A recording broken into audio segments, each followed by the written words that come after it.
हामी an overview of cells पढ्न गइरहेको छौँ। यो चाहिँ हाम्रो त्रिभुवन युनिभर्सिटीको बीएससी थर्ड इयरको कोर्समा च्याप्टर 1 रहेको छ। यसको चाहिँ हाम्रो टोटल क्रेडिट वेटेज चाहिँ 5 आवर्स छ। अब हामी यसमा के पढ्छौँ भनेर हेरौँ है त। एउटा origin of life on earth, यसभित्र चाहिँ हाम्रो दुईवटा हाइपोथेसिस रहेको छ, import of life to materials अनि थ्योरी अफ अर्ग्यानिक इभोल्युसन। त्यसपछि हामी प्रिमिटिभ अर्थ कन्डिसन्स पढ्छौँ, जसमा चाहिँ हामीले एनर्जिक रिडक्टिभ इन्भाइरोमेन्ट डिस्कस गर्छौँ। त्यसपछि इभोल्युसन अफ बायोमोलिक्युल्स टु सेल भनेर पढ्छौँ। यसमा चाहिँ हामीले फर्स्ट सेल चाहिँ कसरी कहाँबाट ओरिजिनेट भयो भनेर पढ्नेछौँ। त्यसपछि इभोल्युसन अफ प्रोक्यारियोटिक सेल्स र त्यसपछि इभोल्युसन अफ यूक्यारियोटिक सेल्स र सेल अर्ग्यानेल्स भनेर पढ्छौँ। यो चाहिँ हाम्रो सिलेबस। अब हामी जाऊँ ओरिजिन अफ लाइफ अन अर्थमा। लाइफ हाम्रो अर्थमा कसरी कहाँबाट ओरिजिनेट भयो भन्ने कुरा चाहिँ अहिलेसम्मको सबैभन्दा ठुलो मिस्ट्री रहेको छ। तैपनि लाइफ चाहिँ अर्थमा 3.7 देखि 4.5 मिलियन इयर्स अगाडि चाहिँ ओरिजिनेट भएको हो भन्ने साइन्टिस्टहरू मान्नुहुन्छ। त्यो पनि डिफ्रेन्ट साइन्टिस्टहरूले आफ्नो आफ्नो फिल्ड अनुसार डिफ्रेन्ट हाइपोथेसिस दिएको छन् अर्थमा लाइफ कसरी ओरिजिनेट भयो भनेर। तैपनि हामी सेल बायोलोजीको स्टुडेन्टहरूले चाहिँ दुईवटा हाइपोथेसिस पढ्छौँ, import of life to materials र थ्योरी अफ अर्ग्यानिक इभोल्युसन। अब import of life to materials, यो थ्योरीले चाहिँ के भन्छ भन्दाखेरि लाइफ चाहिँ अर्थमै आफै फर्म नभएर कतै बाहिरबाट आउटर स्पेसबाट मेटेरियल्सले लिएर आएको हो र एभ्री टाइम मेटेरियल बम्बार्डमेन्ट हुन्छ, एभ्री टाइम त्यसले केही न केही अर्थमा केही मलिक्युल्सहरू छोडेर जान्छ, जसले गर्दा चाहिँ लाइफ चाहिँ फर्म भइरहेको छ। यो थ्योरीले चाहिँ कसलाई सपोर्ट गर्ने तीनवटा एभिडेन्स छ। फर्स्ट, डिएनए र आरएनए, जसलाई हामी जेनेटिक मोलिक्युल्स पनि भन्छौँ, त्यसले चाहिँ प्रोटिन बन्नेलाई इन्फर्मेसन कोड गरेको हुन्छ। अथवा यसो भनौँ, डिएनए र आरएनएले प्रोटिन बनाउँछ र फेरि यही प्रोटिन चाहिँ डिएनए र आरएनए दुइटै बन्नलाई पनि चाहिएको छ। अर्थात् यो तीनवटा मोलिक्युल्स एकअर्काको लागि एकदम इन्डिस्पेन्सिबल छ। डिस्पेन्सिबल भनेपछि यो कुनै पनि एकअर्का बिना बन्न सक्दैन, बाँच्न सक्दैन। त्यस्तै गरी अर्को छ हाम्रो फ्याटी एसिड्स अथवा लिपिड्स, जुन चाहिँ हाम्रो हरेक सेल्समा पाइन्छ र त्यो मोलिक्युल्स बन्नलाई पनि, यो फ्याटी एसिड बन्नलाई पनि डिएनए र आरएनए चाहिन्छ र फेरि यही डिएनए र आरएनएमा पनि फ्याटी एसिड बन्न पनि फ्याटी एसिड चाहिरहेको हुन्छ। त्यही भएर यो मोलिक्युल्सहरू चाहिँ अर्थमा आफै बन्न, आफै ओरिजिनेट हुन, आफै उत्पत्ति हुन पोसिबलै छैन। त्यही भएर यो मोलिक्युल्सहरूलाई चाहिँ कुनै आउटर स्पेसबाट आउनु पर्यो र यो कसरी आयो त भन्दाखेरि मेटेरियल्सहरूको थ्रुबाट। अर्को सेकेन्ड इभिडेन्स चाहिँ के छ भन्दाखेरि अहिले जति मेटेरियल्स बम्बार्डमेन्टहरू हुन्छ नि, त्योभन्दा एकदमै धेरै अर्थमा चाहिँ पहिला आफ्नो अर्ली डेजमा चाहिँ एकदम धेरै मेटेरियल्स बम्बार्डमेन्टहरू भइरहेको थियो। र अर्को यसको इभिडेन्स भनेको जुन हाम्रो प्रेजेन्ट डेमा मेटेरियल बम्बार्डमेन्ट भएको न्युजहरू आउँछ नि, हो त्यो मेटेरियल बम्बार्डमेन्टमा चाहिँ आफू सँगसँगै तिनीहरू त्यो मेटेरियल्सहरूमा चाहिँ बम्बार्ड हुँदाखेरि चाहिँ अरू नयाँ नयाँ एमिनो एसिड्स भेटिरहेको छ त्यो मेटेरियल्सको स्टडी गर्दा। त्यस्तो एमिनो एसिड्स जुन अहिलेसम्म लाइफमा अर्थमा कतै पनि भेटेको छैन, त्यो एमिनो एसिड्स चाहिँ मेटेरियल्सहरूमा भेटिरहेको थियो। यही तीनवटा एभिडेन्सले चाहिँ के डिनोट गर्छ भन्दाखेरि लाइफ चाहिँ अर्थमा आफै नबनेर कतै मेटेरियल बम्बार्डमेन्टबाट आएको हो कि र यो मेटेरियल बम्बार्डमेन्टबाट लाइफ स्टार्ट भएको हो कि भन्ने चाहिँ यो हाइपोथेसिसले प्रुभ गर्छ। अर्को यो हाइपोथेसिसमा इम्पोर्टेन्ट कुरा चाहिँ के भन्दाखेरि यो हाइपोथेसिस चाहिँ एउटा स्पोन्टेनियस प्रोसेस हो अथवा लाइफ चाहिँ एक्कासी बनेको, अपरजट बनेको। कसरी भन्दा एउटा अर्थलाई एउटा मेटेरियल आयो कतैबाट, अर्थलाई बम्बार्ड गर्यो र यो मेटेरियल्सले आफ्नो भएको मोलिक्युल्सहरू धेरैतिर छरिदियो र यो छरिदिएको मोलिक्युल्स आफूसँगै बस्यो, एकै ठाउँमा बन्यो र लाइफ स्टार्ट भयो। आज हिजो केही थिएन, आज एक्कासी लाइफ बन्यो। यस्तो तरिकाको हाइपोथेसिसहरू। अब अर्को हाम्रो सेकेन्ड हाइपोथेसिस छ थ्योरी अफ केमिकल इभोल्युसन। अघि मैले भने import of life to materials चाहिँ एउटा स्पोन्टेनियस प्रोसेस हो, तर यो चाहिँ ग्रेजुअल प्रोसेस अफ इभोल्युसन पनि भनिन्छ यसलाई। त्यो भनेको अर्थमा लाइफ चाहिँ एकैचोटि झ्याप्पै बनेको होइन, हिजोको आज लाइफ फर्म भएको होइन, तर यसलाई चाहिँ millions and billions of years लागेको थियो। अर्थात् अब म भन्दै जाँदा एक्सप्लेन गर्छु यो प्रोसेस पनि। यो थ्योरी अफ केमिकल इभोल्युसनलाई चाहिँ 4 स्टेजमा डिस्कस गर्न सकिन्छ। फर्स्ट स्टेज चाहिँ यो हजुरहरू लेख्दै पनि गर्नु होला है, यो हुन चाहिँ एकदम सिम्पल प्रोसेस छ, तर यसमा धेरै मोलिक्युल्सहरूको नाम छ, धेरै नयाँ नयाँ नाम छ, त्यही भएर कन्फ्युज हुन सक्नुहुन्छ। त्यही भएर अलिअलि नोट्सहरू बनाउँदै गर्नु होला। फर्स्ट स्टेज चाहिँ formation of simple organic molecules. यसमा चाहिँ हामी के भन्छौँ भन्दाखेरि केही थिएन अथवा इनअर्ग्यानिक मोलिक्युल्स थियो, त्यो इनअर्ग्यानिक मोलिक्युल्सबाट अर्ग्यानिक मोलिक्युल्स बन्यो। अर्थात् अर्थको प्रिमिटिभ कन्डिसनमा चाहिँ कस्तो छ भन्दाखेरि अर्थ सर्फेसमा केही पनि थिएन, तर भोल्क्यानिक इरप्सन्सहरू, लाइटनिङहरू, टोरेन्सियल रेन्सहरू एकदम धेरै भइरहेको थियो अरे क्या। अनि त्यो भएपछि कस्तो भन्दाखेरि यो अर्थको क्रस भयो, यो अर्थको सर्फेस भयो। जब भोल्क्यानिक इरप्सन हुन्छ तब अर्थको क्रस्टबाट चाहिँ भोल्क्यानो निस्किँदाखेरि यसले चाहिँ एक्चुअली अर्थको क्रस्टमा भएको जुन यो कार्बन अनि हाइड्रोजनहरू बाहिर निकाल्यो क्या। अनि त्यो भएर भोल्क्यानिक इरप्सन्सले गर्दाखेरि चाहिँ हाम्रो यो methane, carbon dioxide gas, ammonia अनि वाटरको भेपर है, लिक्विड वाटर होइन, वाटरको भेपर, यो चाहिँ अर्थको सर्फेसमा ल्यायो। अब के भन्दाखेरि हाम्रो अर्थको सर्फेसमा चाहिँ भोल्क्यानिक इरप्सन्सले गर्दाखेरि यति यो चारवटा ग्यासेसहरू चाहिँ थुप्रियो। अब यो ग्यासेसहरू थुप्रिसकेपछि लाइटनिङहरू एकदम धेरै भइरहेको थियो नि त पहिला त त्यो प्रिमिटिभ कन्डिसन्समा, अहिले जति हुन्छ त्योभन्दा धेरै। त्यही भएर यो लाइटनिङ र टोरेन्सियल रेनफलले चाहिँ को इनर्जीले गर्दाखेरि चाहिँ यो कम्पाउन्ड्सहरू चाहिँ बिस्तारै बिस्तारै सँगसँगै आउन थालेर केमिकल रियाक्सन गरेर एमिनो एसिड्स, प्युरिन्स र पाइरिमाइडिन्स बन्यो। अथवा अर्थात् एउटै लाइनमा भन्नुपर्दा चाहिँ भोल्क्यानिक इरप्सन्सले ल्याएको ग्यासेसहरू चाहिँ लाइटनिङ र टोरेन्सियल रेनफलको इनर्जीले गर्दाखेरि अमिनो एसिड्स, प्युरिन्स र पाइरिमाइडिन्स जस्तो अर्ग्यानिक मोलिक्युल्सहरू फर्म गर्यो।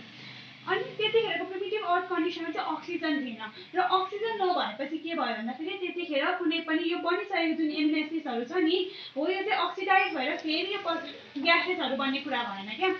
अब अहिलेको प्रेजेन्ट डेमा कस्तो हुन्छ भन्दाखेरि अक्सिजन छ, त्यही भएर यस्तो कुनै रियाक्सन भइहाल्यो भने पनि अक्सिजनले रिभर्ट ब्याक गरेर फेरि सिम्पल मोलिक्युल्स बन्छ। तर पहिला अक्सिजन नभएको फाइदा चाहिँ के भन्दाखेरि हाम्रो सिम्पल अर्ग्यानिक मोलिक्युल्सहरू चाहिँ बन्न पायो। सेकेन्ड स्टेजेसमा चाहिँ के छ भन्दाखेरि formation of large organic molecules भन्छौँ हामी, जसमा चाहिँ यही एमिनो एसिड्स, प्युरिन्स र पाइरिमाइडिन्स पनि अघिको स्टेपमा बनेको त्यो तिनीहरूले चाहिँ आफैमा पोलिमराइज भयो। अथवा यहाँ एउटा एमिनो एसिड छ, यहाँ अर्को एमिनो एसिड छ, यो दुईवटा एमिनो एसिड मिक्स भयो, प्रोटिन भन्थ्यो। यो एमिनो एसिडबाट प्रोटिन बनिसक्यो। अनि प्युरिन्स र पाइरिमाइडिन्स पनि एकअर्कामा रियाक्सन गरेर एकअर्कामा मिक्स पोलिमराइज भन्छौँ हामी, यसलाई पोलिमराइजेसन रियाक्सन भन्छौँ, पोलिमर्स भन्छौँ। यो प्युरिन्स र पाइरिमाइडिन्सबाट पनि डिएनए र आरएनए फर्म भयो। अब अर्को स्टेपमा के छ के भन्छ भन्दाखेरि फर्मेसन अफ प्रोटोबायोन्ट्स। यो स्टेपमा के भन्दाखेरि यो डिएनए र आरएनए छ नि, अथवा जेनेटिक मोलिक्युल्स भन्छौँ, यो डिएनए र आरएनएलाई चाहिँ प्रोटिनले सराउन्ड गर्यो अथवा लिपिडले सराउन्ड गर्यो र नयाँ प्रोटोबायोन्ट्स भन्छौँ र प्रोटोबायोन्ट्स बन्यो। अथवा डिएनए र आरएनए जस्ता जेनेटिक मोलिक्युल्सलाई चाहिँ अर्को केहीले इन्सर्कल गरिदियो, जसले गर्दाखेरि एउटा अर्ग्यानिजम बन्यो। त्यो अर्ग्यानिजमलाई हामी प्रोटोबायोन्ट्स भन्छौँ। यो प्रोटोबायोन्ट्स चाहिँ लिभिङ थिङ्स भन्दा केले डिफर गर्छ भन्दाखेरि यिनीहरू चाहिँ रिप्रोड्युस गर्न सक्दैन। Protobionts is nothing but a living thing which can reproduce, so it is not for the life. यो लाइफ होइन, तर लाइफको प्रिकर्सन हो, लाइफ गर्नुभन्दा जस्ट अगाडिको स्टेज हो प्रोटोबायोन्ट्स है। अर्को छ फर्मेसन अफ लिभिङ बिङ्स।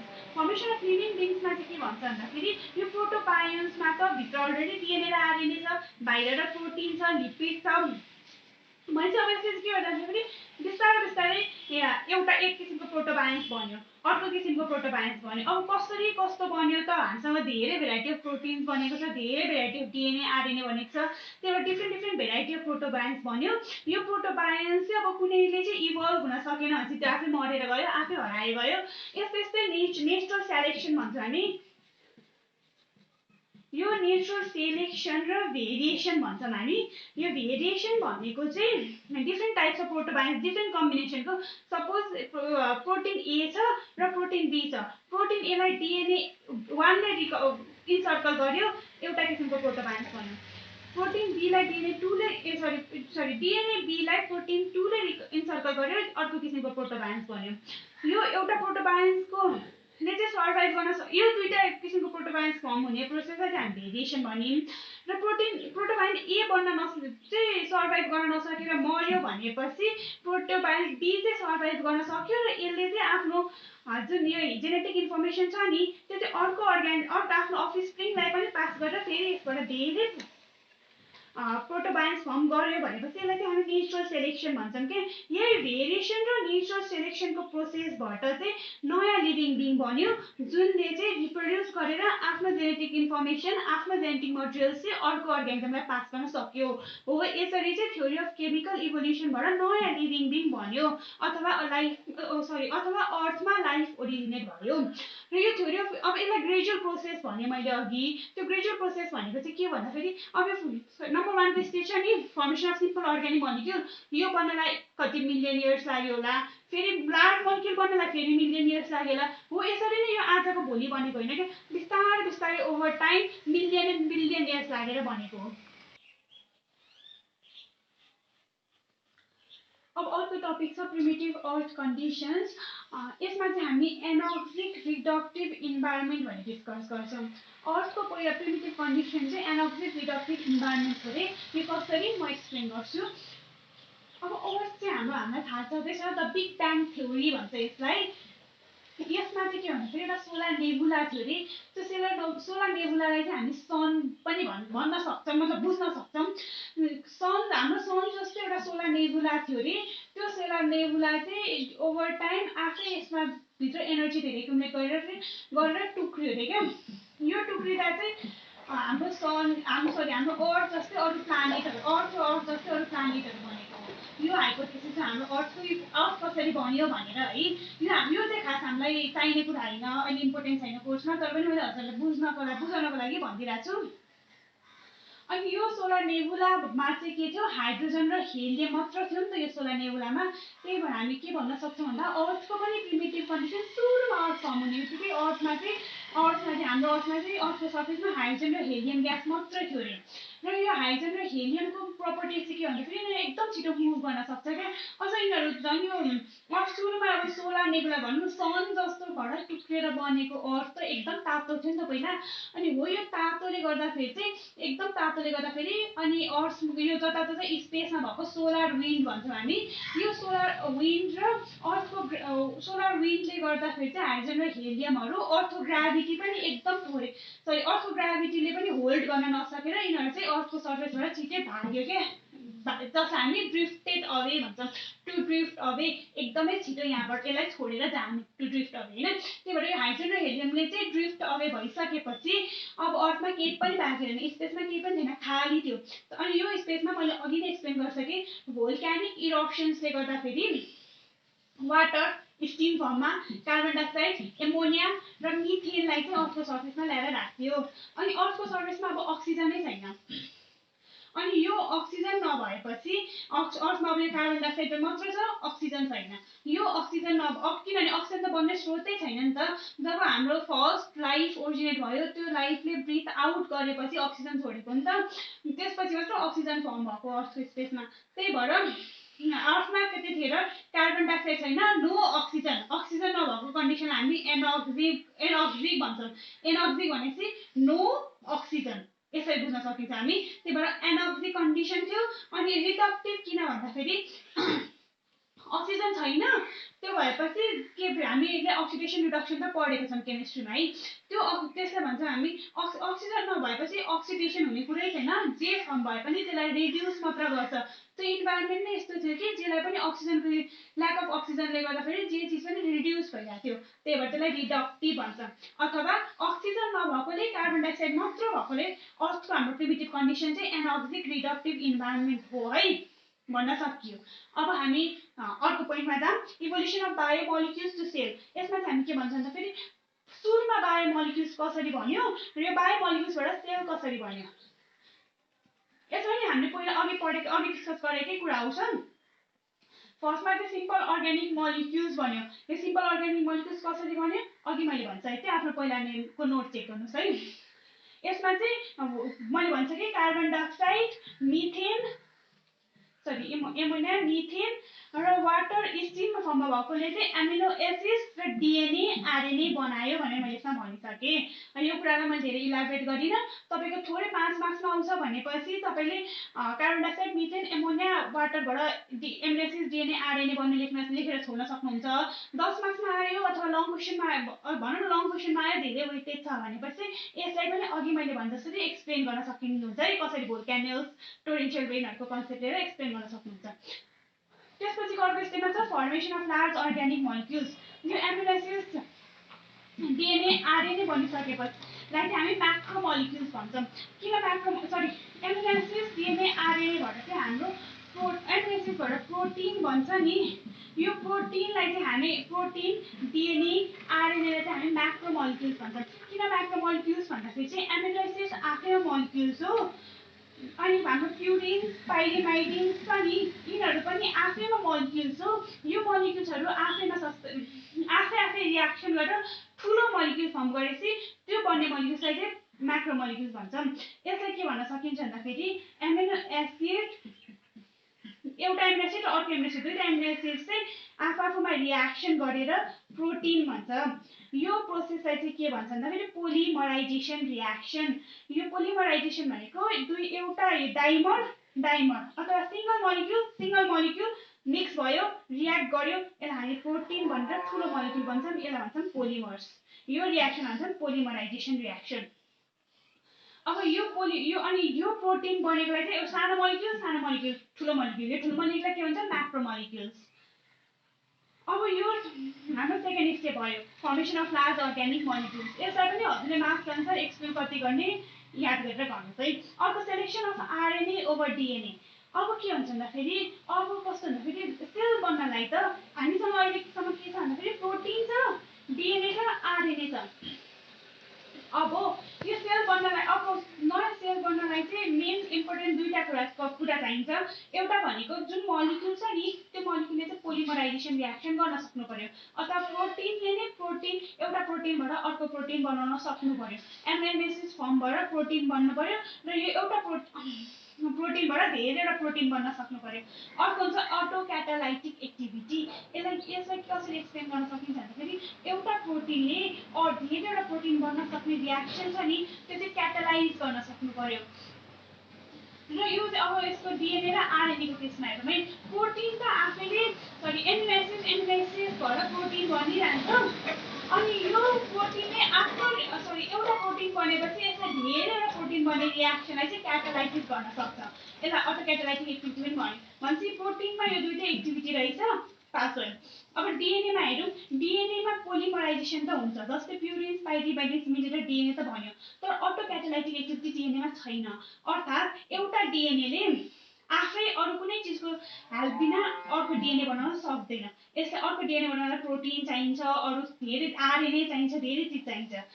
तर आरएनए चाहिँ कस्तो छ भन्दाखेरि पोलिमराइजेसन त भइहाल्यो, मैले भने प्युरिन्स पाइरिमाइडिन्सबाट आरएनए बन्न सजिलै छ, तर अटो क्याटालाइटिक एक्टिभिटी छैन। आरएनए चाहिँ अटो क्याटालाइटिक एक्टिभिटी पनि छ।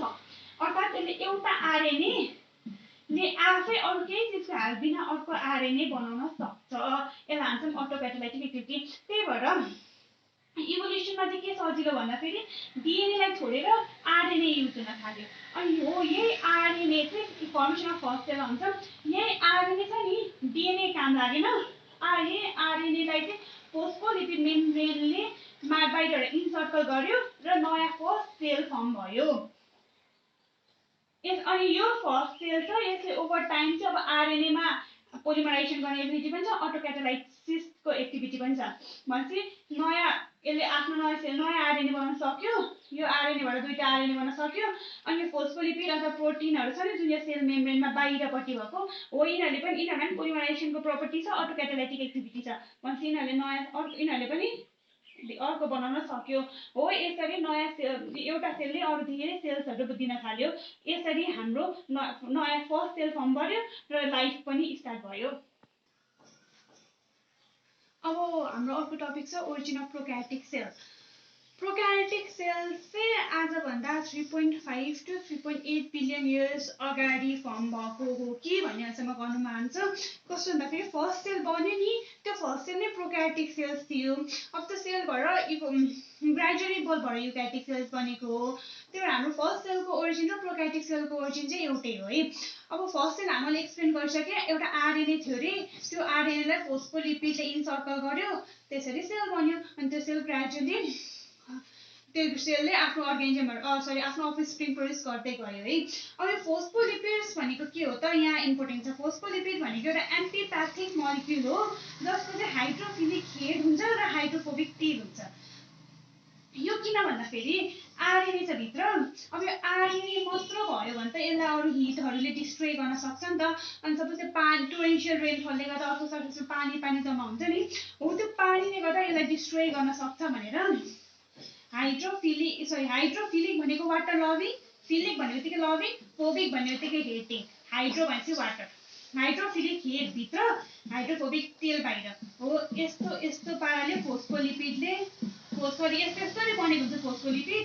अनि यो फोस्फोलिपिडले कभर गरेर यसरी गोलो गर्दै गर्दाखेरि यस्तो भएपछि बाहिर त्यसको हाइड्रोफोबिक टेल बस्यो नि त, अथवा वाटर हेटिङ टेल। यो त वाटर जति पानी छ, यसरी यहाँ नयाँ सेल बन्यो, नयाँ सेल बनेपछि यो सेलले वाटरसँग इन्टरेक्ट गरेन, त्यो भएपछि यो सेल चाहिँ के हो, स्टेबल भयो। यसरी हाम्रो फर्स्ट प्रोकार्योटिक सेल बनेको हो। र प्रोकार्योटिक सेललाई चाहिँ हाम्रो फर्स्टमा बनेको प्रोकार्योटिक सेललाई चाहिँ हामी स्ट्रोम्याटोलाइट्स पनि भन्छौँ। यो स्ट्रोम्याटोलाइट्स भन्ने चाहिँ यस्तो अर्गानिजम हो जुनले चाहिँ हाई टेम्परेचरमा पनि बाँच्न सक्छ, एकदमै हाई टेम्परेचरमा पनि, अनि फोटोसिन्थेसिस गरेर आफू पाल्दिन सक्छ। यो स्ट्रोम्याटोलाइट्सहरू चाहिँ अहिले पनि धेरै त्यो फोसिल्सहरू भेटिन्छ। यसको फोसिल्सहरू चाहिँ केमा भेटिरहेको छ भन्दाखेरि ठुल्ठुलो रक्सहरू छ नि, यो चट्टानहरूमा चाहिँ ठुल्ठुलो रक्सहरूमा हेर्दाखेरि चाहिँ यो रक्सको यसरी फुटाएर हेर्दाखेरि चाहिँ यो रक्सको भित्रपट्टिको साइडमा स्ट्रोम्याटोलाइट्सहरू भेटिन्छ है। अनि यो स्ट्रोम्याटोलाइट्सबाट ग्रेजुअली चाहिँ अब यो आरएनएबाट इभल्भ भएर डिएनए बन्यो है। अनि यो डिएनएलाई फेरि यसै फोस्फोलिपिडले इन्सर्कल गर्दै आर्किया र ब्याक्टेरिया फर्म भएको हुन्छ। यसको चाहिँ डिफ्रेन्स के हुन्छ भन्दाखेरि यसमा चाहिँ आरएनएको ठाउँमा डिएनए छ है। यसरी हाम्रो प्रोकार्योटिक सेल्स फर्म भयो। अब चाहिँ फर्मेसन अफ युक्यारियोटिक सेल्स अथवा ओरिजिन अफ युक्यारियोटिक सेल्स र सेल अर्गानेल्स। अब युक्यारियोटिक सेल्स चाहिँ अहिले हामीलाई 2.7 बिलियन इयर्स अगो फर्म भएको हो भन्न सकिन्छ। र प्रोकार्योटिक सेल्स र युक्यारियोटिक सेल्सको मेजर डिफ्रेन्स भनेको चाहिँ प्रोकार्योटिक सेल्समा जेनेटिक मटेरियलमा हाम्रो फोस्फोलिपिड सेल मेम्ब्रेनले कभर गरेको हुन्छ। युक्यारियोटिक सेल्समा चाहिँ कस्तो छ भन्दाखेरि यो सेल्स भयो, यसको मेन डिफ्रेन्स भने चाहिँ यसमा मेम्ब्रेन इन्क्लोज सब सेलर अर्गानेल्स भेटिन्छ के, अथवा माइटोकन्ड्रिया भेटिन्छ, साइटोप्लाज्म भेटिन्छ हो। यिनीहरूले चाहिँ प्रोकार्योटिक सेल्सलाई चाहिँ युक्यारियोटिक सेल्सलाई चाहिँ प्रोकार्योटिक सेल्स भन्दा डिफ्रेन्ट बनाएको छ है। अनि त्यो भएपछि मेम्ब्रेन इन्क्लोज सब सेलर अर्गानेल फर्म भयो भनेपछि प्रोकार्योटिक सेल्समा मेम्ब्रेन इन्क्लोज सब सेलर अर्गानेल्स फर्म हुने बित्तिकै युक्यारियोटिक सेल बनेको हुनसक्छ है।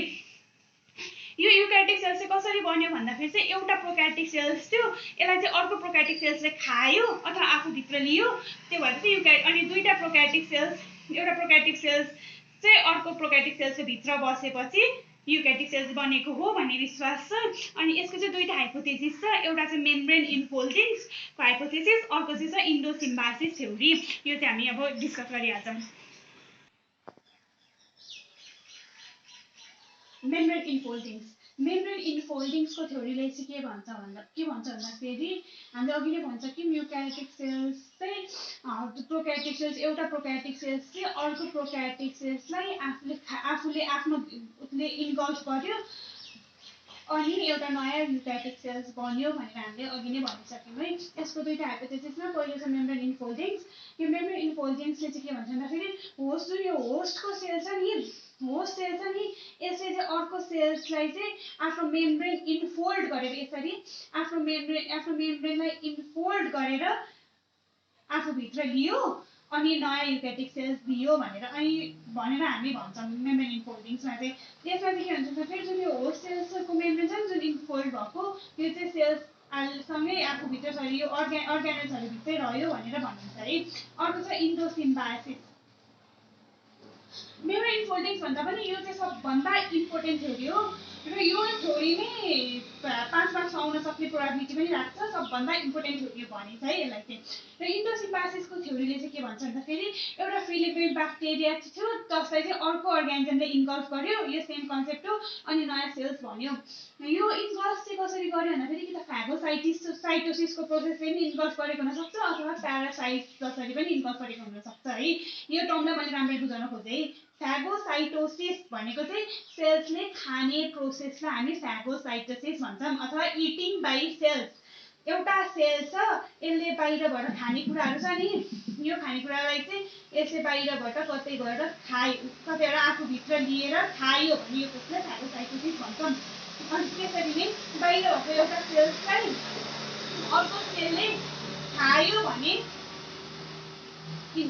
खाएर अर्को नयाँ सेल दिएको फ्यागोसाइटोसिस। प्यारासाइट भनेपछि बाहिरको सेल्सले आफ्टर प्यारासाइट्स त हजुरहरू बुझ्नुहुन्छ होला, एउटा अर्गानिजम जुनले चाहिँ बाँच्नको लागि अर्को अर्गानिजमलाई फिड गर्छ। यो बाहिरको सेल चाहिँ प्यारासाइट जसरी अर्को सेल्सभित्र बस्यो र ओभर टाइम त्यहीसँग आफू पनि बढ्दै गयो भने त्यसलाई नि प्यारासाइट भन्यो। त्यो प्रोसेस चाहिँ युक्यारियोटिक सेल्स बनेको हुनसक्छ। अनि यो ओभर टाइम चाहिँ के भन्दा फ्यागोसाइटोसिस भए पनि प्यारासाइट भए पनि एउटा सेलको भित्र अर्को सेल त आयो। अनि यो सेल्स अब दुईटा सेल्स चाहिँ सिम्बायोटिक एसोसिएसन भनेको चाहिँ एकअर्कासँग अभिन्न पाराले एकअर्कालाई हेल्प गर्दै बस्नुलाई सिम्बायोटिक एसोसिएसन भन्छौँ। अनि ओभर टाइम चाहिँ यिनीहरू एकअर्कालाई नै बेनिफिसियल भयो क्या। कसरी भन्दाखेरि यो भित्रको सेल्सलाई चाहिँ बाहिरको सेलले अरू एटमोस्फेरिक कन्डिसनबाट प्रोटेक्ट पनि गर्यो। अनि भित्रको सेल्सले चाहिँ बाहिरको सेल्सलाई चाहिँ खाना बनाउन हेल्प गर्यो, फोटोसिन्थेसिस गर्न हेल्प गर्यो। त्यो भएपछि यिनीहरू एकअर्कासँग सिम्बायोटिक एसोसिएसनमा रहँदै गयो। अब यसलाई चाहिँ के भन्छ हाम्रो माइटोकन्ड्रिया छ नि, माइटोकन्ड्रिया चाहिँ एरोबिक युब्याक्टेरिया जसले चाहिँ अक्सिजन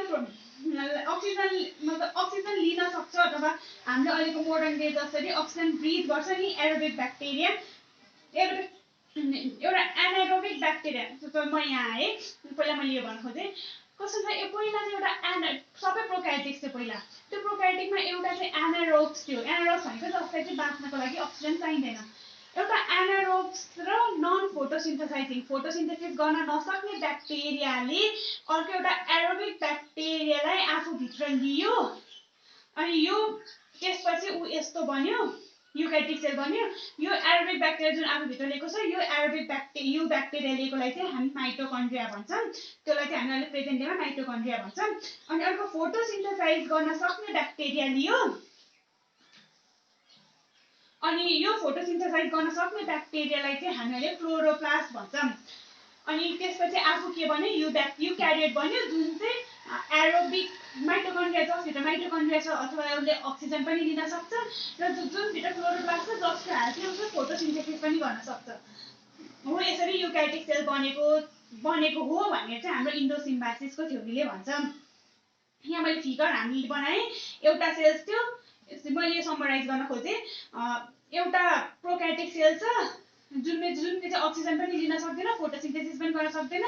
उसले अक्सिजन लिन सक्ने एरोबिक ब्याक्टेरियालाई आफूभित्र इन्गल्फ गर्यो, प्रेजेन्ट डे माइटोकन्ड्रिया बन्यो त्यहाँबाट। अर्को एउटा फोटोसिन्थेसिस गर्न सक्ने ब्याक्टेरिया इन्गल्फ गर्यो, प्रेजेन्ट डे क्लोरोप्लास्ट बन्यो त्यहाँभित्र। र उस चाहिँ युक्यारियोटिक सेल यसरी बन्यो, फर्स्ट युक्यारियोटिक सेल। र यो युक्यारियोटिक सेल्स चाहिँ ओभर टाइम यसले यिनीहरू दुईटाको सिम्बायोटिक एसोसिएसन भयो र यिनीहरूले यसले आफू डिभाइड हुँदा आफ्नो अफस्प्रिङमा यो भित्रको ब्याक्टेरिया पनि सँगसँगै पास गर्न थाल्यो।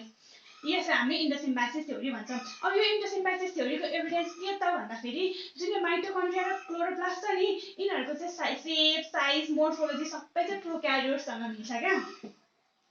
अनि अर्को के छ भन्दाखेरि यो अब हाम्रो लिभिङ अर्गानिजममा त सेल्सहरूमा युक्यारियोट्सको केसमा त सेल्सहरूमा माइटोसिस र म्युसिस हुन्छ है। तर यो सेल्समा भित्र भएको जुन माइटोकन्ड्रिया र क्लोरोप्लास्ट छ नि, त्यो चाहिँ प्रोक्यारियोट्स जसरी बाइनरी फिसन गर्छ। बाइनरी फिसन भनेको थाहा छँदैछ होला हामीलाई। एउटा सेल्स छ, यो सेल्स चाहिँ टुक्रिन्छ अनि दुईटा सेल्स बन्छ। यहाँबाट एउटा सेल्स बन्यो, यहाँबाट एउटा सेल्स बन्यो। यो प्रोसेसलाई बाइनरी फिसन भन्छ। अनि माइटोकन्ड्रिया र क्लोरोप्लास्टको आफ्नै डिएनए र राइबोसोम छ। यो डिएनए र राइबोसोम चाहिँ प्रोक्यारियोट्ससँग सिमिलर छ, युक्यारियोट्स जस्तो छैन। अनि अर्को यो डिएनए र राइबोसोम चाहिँ आफैसँग सेल्फ रेप्लिकेट गर्न सक्छ के। जस्तै माइटोकन्ड्रियाले अर्को माइटोकन्ड्रिया बनाउन सक्छ, आफ्नो अफस्प्रिङ दिन सक्छ। क्लोरोप्लास्टले पनि सेल्फ रेप्लिकेटिङ छ, अर्को नयाँ क्लोरोप्लास्ट बनाउन सक्छ। भन्दाखेरि मैले यहाँ पोइन्ट्स लेखिदिन्छु। जुन यो माइटोकन्ड्रियामा छ नि दुईटा माइटोकन्ड्रिया त यस्तो दुईटा सेल मेम्ब्रेन छ नि त माइटोकन्ड्रियाको हो। यो माइटोकन्ड्रियाको सेल मेम्ब्रेन चाहिँ भित्रको सेल मेम्ब्रेन चाहिँ प्रोक्यारियोटसँग सिमिलर छ र बाहिरको सेल मेम्ब्रेन चाहिँ युक्यारियोटिक सेलसँग सिमिलर छ। यो कुरा चाहिँ के दिन्छ के गर्छ भन्दाखेरि इन्डोसिम्बासिस थ्योरीलाई चाहिँ इभिडेन्स दिन्छ क्या। हाम्रो च्याप्टर 1 को चाहिँ हाम्रो सिलेबसमा भएको यति नै हो। हजुरको कुनै क्वेसन्स छ भने प्लिज कमेन्ट गरिदिनु होला, म सकेसम्म एन्सर गर्न ट्राई गर्छु। र हजुरहरूलाई यहाँ केही कमी कमजोरी छ जस्तो लाग्छ कि इम्प्रुभमेन्ट गर्नुपर्ने छ मैले जस्तो लाग्छ भने चाहिँ please do comment. Thank you, have a good day.